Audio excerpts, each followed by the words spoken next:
रीवा में एक तरफा प्यार में आम आदमी पार्टी के पूर्व रीवा विधानसभा प्रत्याशी ने एक युवती का अपहरण कर बंधक बना लिया और शादी का दबाव बनाने लगा।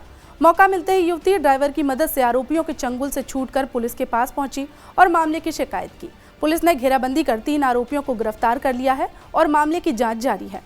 पूरा मामला विश्वविद्यालय थाना क्षेत्र का है। घटना उस समय की है जब युवती किसी काम से स्टेडियम तिराहे के पास जा रही थी। उसी समय आरोपी गौरव वर्मा ने उसे सस्ता टैबलेट दिलाने का झांसा देकर कार में बैठा लिया। गौरव वर्मा के साथ युवती पहले काम कर चुकी थी, जिसके चलते उसकी जान पहचान थी। गौरव उसे बाईपास, कैलाशपुरी और रिंग रोड समेत अन्य स्थानों पर घुमाने के बाद नेहरू नगर में स्थित एक घर में ले गया। वहां उसने युवती के हाथ पैर रस्सियों से बांध दिए और उसके मुंह में कपड़ा ठूंसकर उसे बंधक बना लिया। गौरव और उसके साथी खाना लेने बाहर गए थे। इस दौरान ड्राइवर ने कमरे का दरवाजा खोलकर युवती को छुड़ाया और उसे सुरक्षित उसके घर पहुंचा दिया। घर पहुंचते ही युवती ने अपने परिजनों को पूरी आपबीती सुनाई, जिसके बाद वे उसे लेकर थाने पहुंचे। घटना की सूचना मिलते ही पुलिस अधीक्षक विवेक सिंह ने विशेष टीमों का गठन किया। इन टीमों ने तेजी से कार्रवाई करते हुए आरोपी गौरव वर्मा, उसके साथी निखिल साकेत और सनी साकेत को गिरफ्तार कर लिया है। ये दिनांक 11 को एक 10 और 11 के दरमियान यानी रात एक सूचना मिली थी कि एक लड़की है और उसका एक मैसेज प्राप्त हुआ है उसके घर पे, और जो घर वालों के हिसाब से वो उसकी लैंग्वेज नहीं थी, तो जिसके आधार पे तत्काल ही पुलिस टीम एक्टिवेट कर दी गई थी।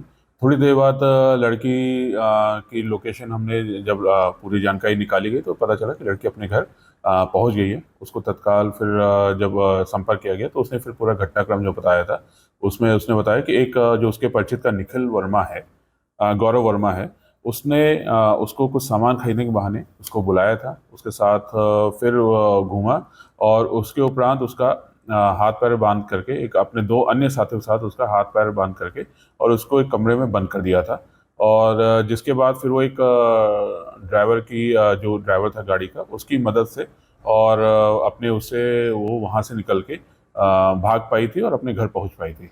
और जिसमें जैसे ही पूरी जानकारी लगी तत्काल ही पूरी टीम इसमें एक्टिव कर दी थी। उस समय तत्काल गश्त में एसडीओपी डभौरा रुपेंद्र ध्रुवे थे और उनके साथ फिर टीआई विश्वविद्यालय और एसओ बिछिया और सीएसपी शिवाली, इन सभी लोग मिलकर फिर तत्काल ही आरोपियों को पकड़ा, और जिसमें फिर 3 आरोपियों के नाम है इसमें गौरव वर्मा, सनी साकेत और निखिल साकेत, और इन तीनों आरोपियों को गिरफ्तार करके और इसमें अब अग्रिम वैधानिक कार्रवाई इसमें की जा रही है। इसमें धारा 366 और 365 के अंतर्गत इसमें मुकदमा पुरानी धाराओं में इसमें दर्ज किया गया है और धारा 34 के अंतर्गत। गौरव वर्मा पेशे से एक सॉफ्टवेयर इंजीनियर है। दिल्ली में एक आईटी कंपनी में वो अच्छे खासे पैकेज पर नौकरी करता था। इस दौरान उसका रुख आम आदमी पार्टी की तरफ बढ़ने लगा। अरविंद केजरीवाल से उसकी नजदीकियां बढ़ी। उसने अपनी नौकरी छोड़ दी। रीवा विधानसभा क्षेत्र से उसे 2018 में विधानसभा चुनाव का टिकट मिला था। इस चुनाव में गौरव की जमानत जब्त हो गई थी। साथ ही चुनाव हारने के बाद उसकी आर्थिक स्थिति भी खराब हो गई। गौरव पहले से शादीशुदा था, लेकिन चुनाव के बाद उसका तलाक हो गया था।